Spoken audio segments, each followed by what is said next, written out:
Hello, everybody, and welcome back to another episode of the Girl Be Selfish podcast. I am your podcast host, Chanel McCord, the CEO and Clinical Director of Oasis Wellness Group. And I'm super excited to be back with you for another episode of this inaugural season of the Girl Be Selfish podcast. As you all already know, we launched this podcast coming out of the anthology project, Girl Be Selfish. Listen, I'm super excited. All season long, we have been meeting with the authors of the book, of the anthology project, and today is no different. I have another amazing author with me today who we're going to be interviewing and talking about her chapter of the book, my sister, Miss Miyokee Saint Florant. Thank you so much for being here with me. Thank you so much for having me, sis. I'm really excited about this project. Like, really excited. Yeah, it's good. That's all I can say. I've been going through the chapters, right? And reading 20 different perspectives on self-care and how self-care has changed people's lives has been like so eye-opening, right? It gives you a different perspective, because sometimes you get so caught up in just your world and what's going on in your world that you forget that so many people live life in so many different ways. So it's been awesome. There's so many nuggets in the book. And so between me and you, I've been telling the people that they need to go ahead and get the book. And I just suspect that there's a lot of people who haven't gotten the book yet. And I'm just not quite sure why. Like, the math is not mathing on that. And so I'm going to tell y'all one more time. You need to go ahead and get a copy of this book. I'm telling you, the chapters are life-changing. I'm calling it a tool in your arsenal towards wellness. Yes. It's not even a book, it's a movement, and it is a tool, right? And so when you read it, there are takeaways in every chapter, so you just want to get it. And after we talk with Miyokee today about her chapter, I guarantee you're going to be knocking down her door so that you can get a copy. And so, sis, introduce yourself. Tell the people a little bit about you. Okay, my name is Miyokee Saint Florant. I am a program coordinator and a consultant. I have actually been in the education field for the past 10 years. It is my passion to serve in communities of people of color, people who look and sound and walk and talk just like me. And I have made it my duty to do that over the past 10 years, working with youth in the cities of Newark, East Orange, and Irvington. So that's who I am, right? I'm an educator. I'm a consultant. I work to help other organizations find funding for their programs for youth in these very same areas. So I'm really excited to be doing, one, the work that I do on a daily basis with young people in my area, but two, to be a part of this movement, because that's exactly what it is, right? I think as women, for years, right, we've talked about building each other up and being equal, right? And we want equal rights. We talk about equality. But it's something about not just building each other up in terms of self-care and building each other up in terms of how we look and how we show up in the world, but it's something about being able to build each other up from the inside out. Yeah. And this book, this is what the focus is of this book, right? You can have all the conferences we want. We can dress up, do our makeup, look cute. But at the end of the day, when we go home, do we feel satisfied with our lives? Right. Do we feel that we are showing up in the world every day as our authentic selves? Do we feel after a long day's work that we've done something to impact the lives of others? And for me, that is really what self-empowerment is. For me, that is what self-love is. That I'm able to love on myself so much and give of myself so much that it changes the lives of those who I touch. So I'm so excited about this piece. I'm so excited. This is my first time being an author. So that makes it even more special for me. And as a mother of two little girls, for them to watch me walk through this process, that is the impact that I'm looking to make and create. That is the ultimate impact for me as a mom. So yes, I do all of these things in the community and I serve our community, but my ultimate goal is to have my daughters look at me and say, yes, I want to be like you.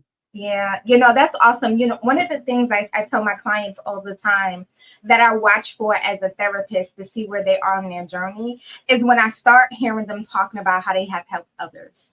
One of my philosophies or theologies, if you will, is that when you get to a place where you're able to help others, that is a mark of your healing, because you're no longer just so wrapped up in everything that's going on with you that now you can look out, you can see what's going on around you. And now the knowledge that I have, now I pass that knowledge on to others, right? One of the things I say in one of my signature talks I talk about generational trauma and generational healing, right? Because we may have generational trauma, but I need people to know that generational healing is just as much possible as the generational trauma. And one of the things I talk about all the time is that it's healing me to heal we.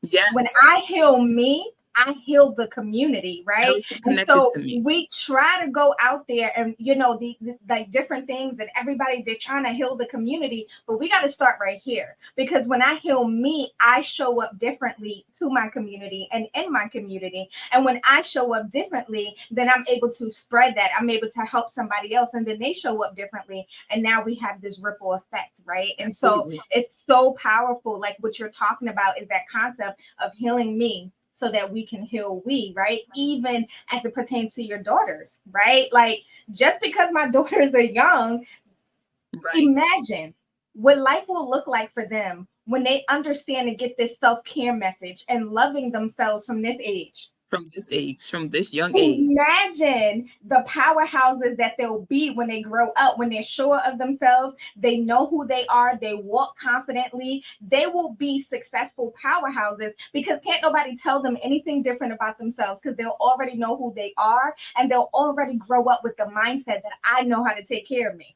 And this little nugget I want to sneak in here really quickly before we move forward. In terms of talking about our children and how we raise them and how we speak to them and how we pour into them and how we edify them. And this is a nugget that I got from my mom. Crazy spiritual download, right? When you think about our children, we look and we see young people. However, we're all spirit beings, right? So I may be 35. My daughter may be 8. But my spirit recognizes her spirit. Yep. We come from the same Father. Yep. Which means when I speak to her, I'm not speaking to an 8-year-old child.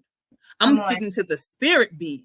Come on. So I may not think that she understands naturally what I'm saying to her, but her spirit is going to receive and catch what I'm doing, how I'm showing up, what I'm saying, how I'm saying things. It's 100%. Going to receive that. It's going to deposit it into her as an 8-year-old girl, so that in 10 years, that spirit being is going to be quickened, right? When the experience happens, say, oh, I saw mommy do this. Oh, grandma said that. Oh, I remember mommy said this. It didn't make sense to me then, but it quickens. The Holy Spirit brings it to your remembrance. So when we're dealing with our children, we have to always remember that we're dealing with spirit beings first, not natural beings. We're not dealing with 7 and 8 and 9-year-olds. Speak to the spirit of your child. And you're gonna see. That's really good, man. That's really good. I heard somebody say once that adults are nothing but children who got older. That's it, with a whole bunch of experiences that probably jacked us all up. Like adults are nothing but children who got older. And we forget that, right? You know, it's like just understanding. I tell people all the time, if you were traumatized as a child, you're just gonna grow up to be a traumatized adult if that wasn't interrupted. But if you grew up as a child who learned this concept of healing and, like you said, talking to their spirit being and all of that, that's what you are when you grow up, right? And so there really is no difference and no separation between adults and children other than our age. That's just the reality, other than our age, you know. So that's so good, you know. That's so good when we talk about this concept of self-care. And my prayer is that more parents will understand this. What you do and teach your children while they're in those formative years will completely shift the trajectory of their lives. Absolutely. Speak over your children the goodness of God. Speak over your children what you want to see them manifest in the world, not what you're frustrated about.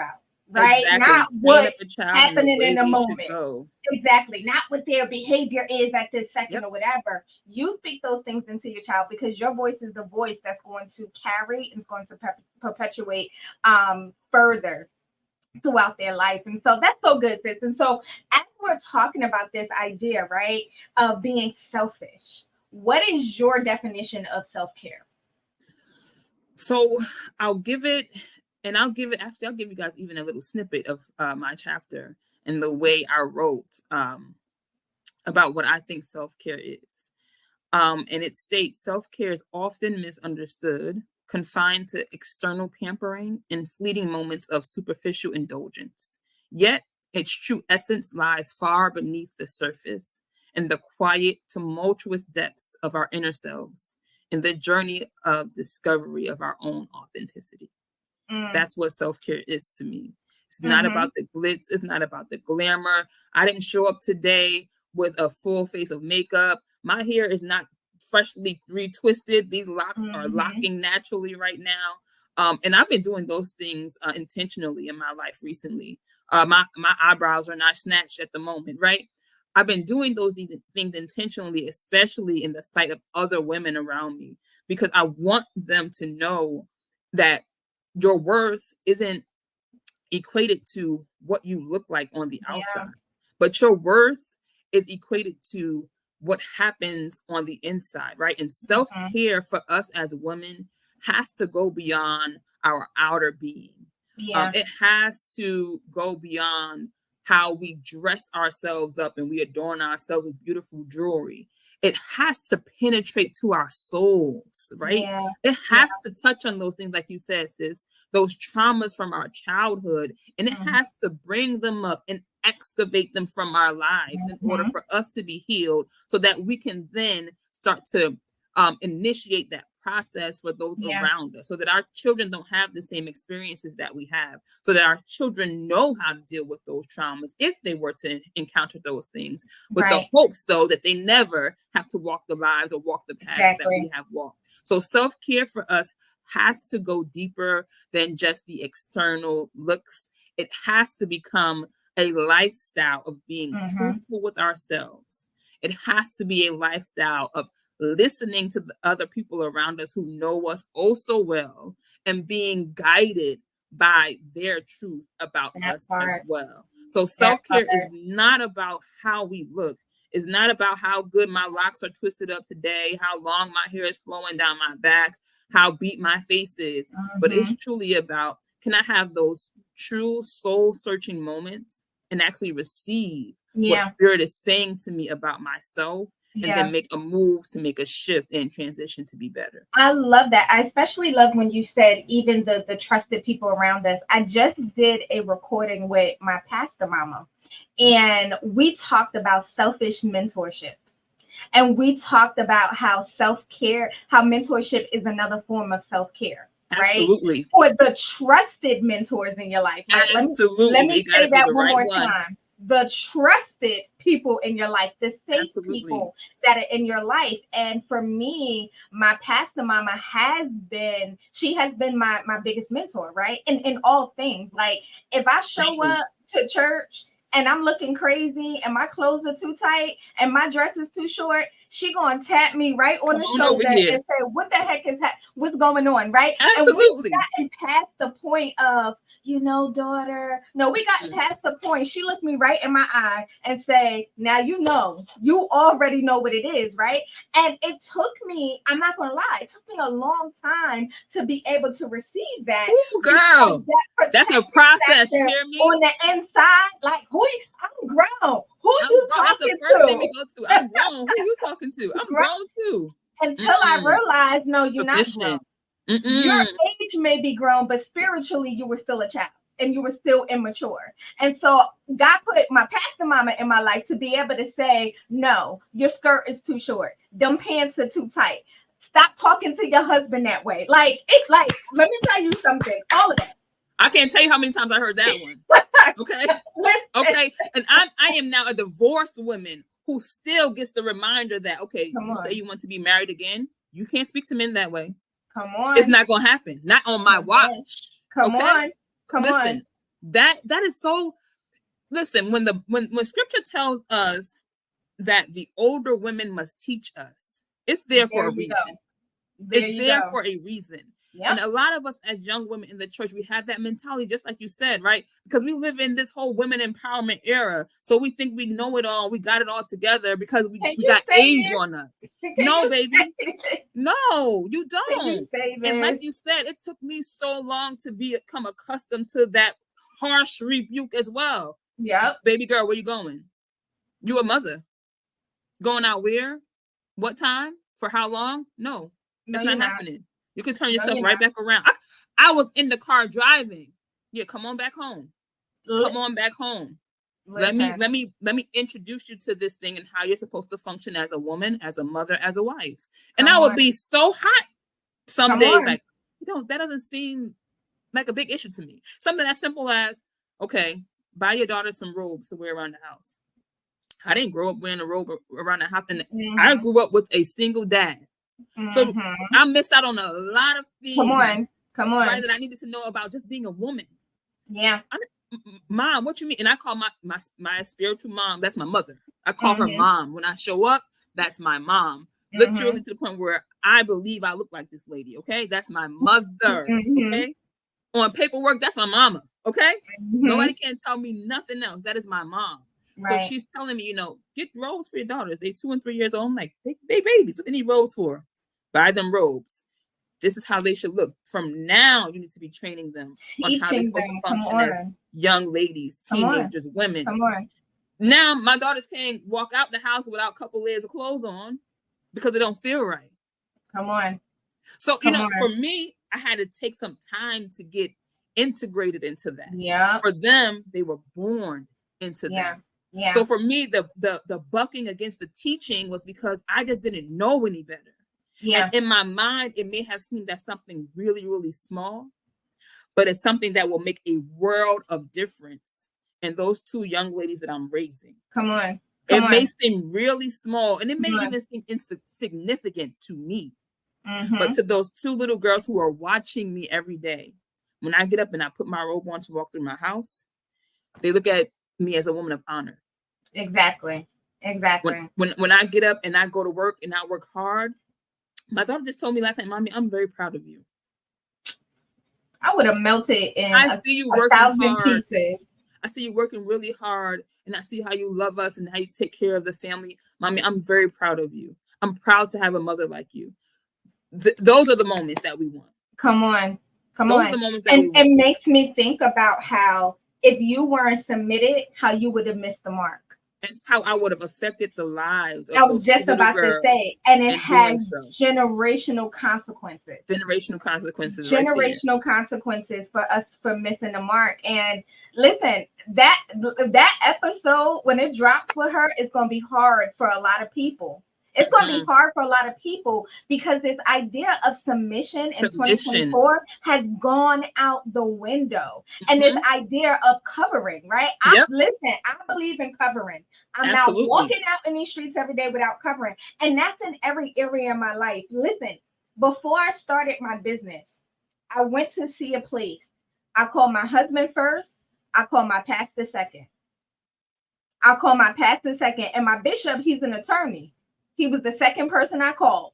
I was like, Bishop, I'm calling you as my attorney, but I'm also calling you, what is God saying? Right. Does this sound right? Does this sound like a good idea? What should I do? No, if you say no, this don't sound right. No. If it don't settle with your spirit, let me know something. And my husband gave me the okay first. My bishop gave me the second okay. And I started my business. And it's been a blessed 6 years ever since. Like every area of my life, I'm submitting. When we bought our house, guess who was at the closing table? My bishop. Okay. Like, seriously. Like, absolutely. Seriously. All of that. Absolutely. All of that. And people miss out on so much good in life because what I realized is that when I can't see things spiritually, if I'm clouded by something, I believe that my pastors are the voice of God on this earth for me. Absolutely. I truly believe that. And so when they open up their mouth, I don't care how mad I'm about it. I don't care if I don't understand it. It is not for me to understand. It's for me to be obedient and for me to move. That's it. Period. Period. We got on this topic, but this is good. I don't know how we got here either, but I'm getting chills while we're speaking. So let's keep going. But absolutely, it's important, especially for the women in the church, to know this now in this season of their lives. Because we, as women in the church, have been so disobedient. We have been so disobedient to our Father because we don't respect the authority that He's placed in our lives. Your pastor is your authority. That man that He put to lead you, that bishop, that apostle is speaking to you direct from your Father. You don't have the option of questioning what they say. Come on. You may not like it, but you better do it. You better do it. You don't have the option of questioning what the leaders of the church says, especially the fivefold ministry, somebody who you say you trust as a spiritual leader. You have to be submitted. And because your words will come back to test you. And if you don't trust your spiritual leader, and if you don't feel like you can submit to them, then you better go find you one that you can. Walk away. You better go find you one that you can. Because there are consequences to your disobedience. Come on. And a lot of us are living the consequences right now of our disobedience. And we're wondering why our lives are so stagnant, why we can't get it right, why we feel a little bit disconnected, why we feel like we're okay today, but we're not tomorrow. We don't have the shalom and the peace of Yahweh. It's because we're walking in disobedience. We are walking as women in the era of feminism. And that ain't nowhere in scripture. Not a place. Not a place. That ain't nowhere in scripture. Not a place. We have a head. And anything with two heads is a monster. Come on. We are to be submitted to our heads. 100%. You want to talk about self-care? Me learning to be submitted to a head got me to where I am today. That was the ultimate self-care. You took the words right out of my mouth. And people will see this at the conference. Like, okay, so this is gonna drop after the conference. So I'll say this so she won't see it. Literally, my pastor mama is opening up the conference. And right afterwards, God told me to present her with flowers. When she is done speaking, I am doing a presentation of flowers for her to let her know the reason why we are standing here today is because of what you deposited into my life. I know that I am the sum total. I praise God for my natural parents, and I know they got my back, and I know they support me. But I know where I stand today and where I have achieved today is because of my man and woman of God and who they have been in my life and the example that they have set and how they've challenged me. Listen, when I walked away from my job full time, I was scared to. Let me tell you something. You ain't got to tell me. To death, but it was the reassurance from my man and woman of God. Like God already got. My pastor would just look at me sometime and say, "Girl, you don't even see half of what God has for you. You bet." Or she'll just walk by me and say, "You better get ready." That's so good. You better get ready. So good. And you know what causes us to miss our blessings is because we think that we know where we're going. But if we if we knew where we were going, we'd probably run around and turn the other way because we know the work that it's going to take to get there. And we might have to face some heartbreak and heartache along the way. Yeah. But our parents know where we're going. Come on. So what we don't see, they see. Which is why my mother could say to me, turn your behind around and get back in this house. Come on. Because where you're supposed to be going, where your focus is supposed to be, is going to be distracted when you're having all these little moments. Come on. Get in the house. Come on. Yeah, I see you looking outside. You want to go out with your friends? Not right now. Those babies too small. Not right now. They need your presence. They need your words. They need to see you. That's so good. Okay? What our problem is that we don't see what our parents see, what our spiritual leaders see. So we think, no, we got it. No, but they're looking at our lives 10 years from now. Come on. And that sometimes they're comparing what they walk through and they see us about to walk in it. And they say, no. Most times. Don't go that way. Most times. Listen, don't I can't tell you how many times. Don't take that job. She don't has take looked that money. How many times has she looked me and said, I've walked that road before? I've walked this road before, and I'm trying to tell you that what I know, that I know, that I know. Don't do it. That I know, and they know it. Come on. They Come know on. it. So as Come on. us young women, and I don't know, maybe the Lord is using us through this particular podcast today to encourage young women in the church to get back in alignment. Come on. Get back. And Chanel and I are young women, right? Because we're young. Chanel is a married woman. I am a divorced woman, okay?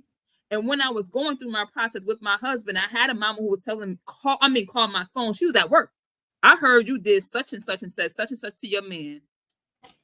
You're going to go right back to him right now and apologize. Child. And if I ever hear that you speak to that man like that again, I'm going to deal with you publicly. Child. Click. Child. That's what we need. Because had she not dealt with me like that 10 years ago, come on, I wouldn't be in the space I'm in now where I know to shut my mouth. Shut my mouth. Come on. For some of y'all need to shut your mouth. Listen, we call it the holy hush in my church. She's my pastor be like, listen, I know it's hard sometimes, especially when you're dealing with your husband, but she was like, that holy hush will save your life. It's so, baby, it'll save your marriage. Save your life. Come on. Save your marriage. Come on. We have to be wise as women, young women. We have to be wise. And we don't get that wisdom just from it dropping out the sky. We don't. Our elders, our leaders, the older women in the church, in the ministry, the older saints are there to teach us and impart their wisdom onto us. Period. We got to get it right. Period. We got to get it right. Forget the self-care that the world has been teaching us. Come on. And pushing this agenda of what beauty is supposed to look like. Baby girl, if you got to go back to your natural roots, go back to your roots. Do what you got to do. If you got to wear the fro, wear the fro. Do what you got to do. If you got to let them eyebrows bush for a couple months, let them bush. But while you're doing that, do some soul searching. Come on. Ask your mom what she thinks about you. Mom, when you told me X, Y, and Z, is that how you think about me? Or is there something I could do better? Is there something I need to change? Grandpa, I've been going through X, Y, and Z at work. What can I do differently? Am I right? Am I doing the wrong thing? Come on. Have discussions with the people that you trust, and they will tell you. But you have to build those relationships. And I think that is where we're going wrong, where we have such superficial relationships with people that people can't tell us nothing about ourselves unless it's good. No, it's facts. One of the things that I talked about on a recording with my pastor mama was we talked about learning how to be a good mentee. How to be a good daughter. Listen, I got to this place because I had to learn how to pursue that relationship. Woo! I had to learn to answer need. When she was in need, I was going to answer a need. Like, you cannot tell me today that I know I'm a good daughter. I know that I show up. I know that I'm a good mentee. And we have to learn how to do that. And seeking on relationships, not from what you can get out of them, but simply to learn and grow. Because a lot of people seek these relationships because I want your connections, or see what I can get out of you, or see how you can elevate me, or whatever the case is. Exactly. To manipulate and to use. I show up. Listen, I'm on my pastor's team. I got a whole business and everything else. I'm on her business team because I want to serve her. You ain't got to give me nothing in return. I'm going to show up to these conferences. I'm going to plan. I'm going to act like this is my event, because I want you to know that as my pastor, as my mother, as, all the things that you've been in my life, I want you to know that I'm here and I support you no matter what. I know I get on their nerves. Okay? I know I get on my mom's nerves. To the point where she just want to shut her door. Don't come here today. Listen, I don't want to see your face. But baby, you better believe when she resurfaces, I'm going to be right there. I ain't got nowhere to go. In your face. Okay. I got nowhere to go. And we have to understand that too, because that happens in all of our relationships. Yeah. I don't leave your husband because you don't want to talk to him today because he made you mad last night. You may go on a couch in the living room for a little bit, but eventually you're gonna go back to that man. You're gonna get over it. So your spiritual parent did something, upset you, you didn't understand, you don't walk away. You don't walk away. The most dangerous thing you can do is walk away. from somebody who was guiding your life. Because when you walk away from the guidance you need to be successful. Exactly. The guidance you need to thrive. Come on. So yeah, she might be mad at me today. Oh, you ain't listening this time? Okay, no problem. Give you the silent treatment for a little while. I'm gonna take that silent treatment. It's gonna burn me up inside. Yeah. It's gonna burn me up inside. Yeah. But I'm telling you, I'm gonna get it right. I'm gonna get it back because I know that the voice of that woman has led me this far and not led me wrong. Come on. And when we talk about our parents and we think about those things that even our biological parents do, right? Sometimes we get mad. Oh, my parents told me to do this and then I got in trouble for it. But Yahweh always fixes. Come on. Always fixes. Come on. So even what we may think like is a wrong or a misstep or a mistake, it was already written into our lives to begin with. And then the Lord is always going to put his hand on it because you were obedient. Come on. You literally are taking words out of my mouth because I was just about to say, she taught me a while ago. You learn just as much from your mentors by what they do wrong as what they do right. You learn just as much, and it is still not your place and your responsibility to try to correct them. And guess what? God got them. God got them. I think about all the time. I was talking to this young lady. Me and my husband, me and Marcellus are mentoring a couple that's about to get married.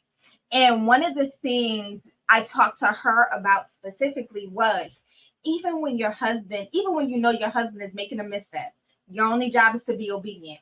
God's going to get him.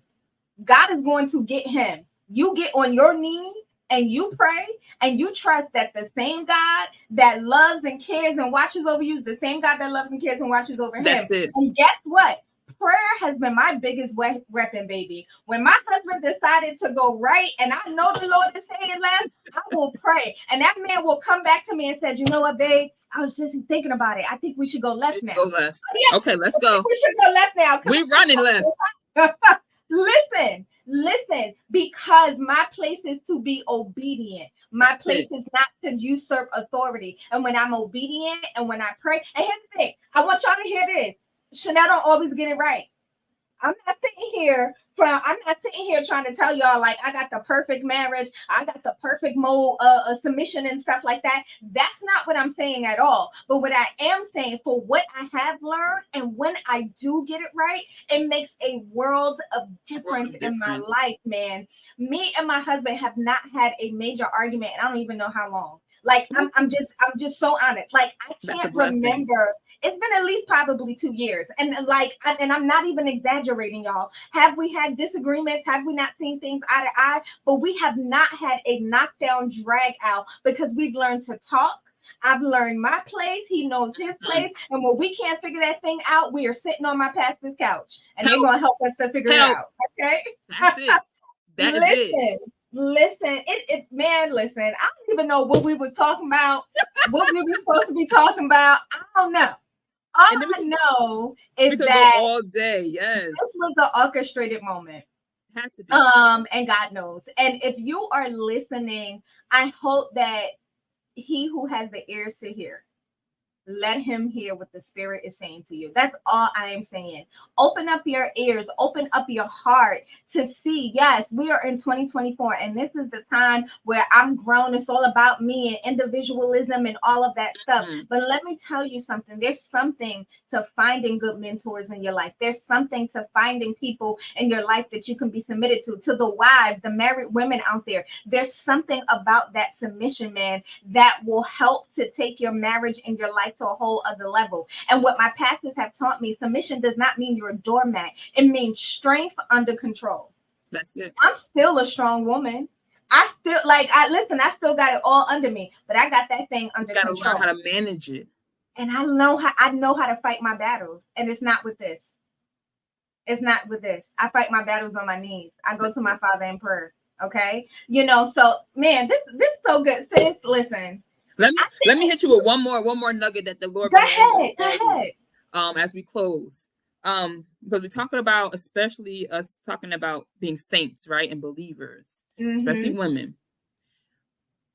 We believe that our Savior came into this world via immaculate conception. Mm-hmm. Did nobody touch that woman, Mary? Mary had to walk around as a pregnant woman with Joseph, and Joseph had to tell people, oh, I didn't do that. And we say we believe in that thing 100%. Mm-hmm. But we can't believe when our spiritual leaders talk to us today. Come on. We can't believe when Miyokee say the Lord told her to get married in 40 days and she did it just to be obedient to her father. Can't believe that. But we could believe that a child was born without any sexual intimacy in order to save us thousands of years later. Come on. Get your minds right. Come on. Get in alignment. Because if we can believe in the impossible, because the world is going to tell you that's impossible. That's why atheists exist, because it's impossible for a baby to just pop up in a woman's stomach. Come on. There has to be a male to help her procreate. Right. It's impossible.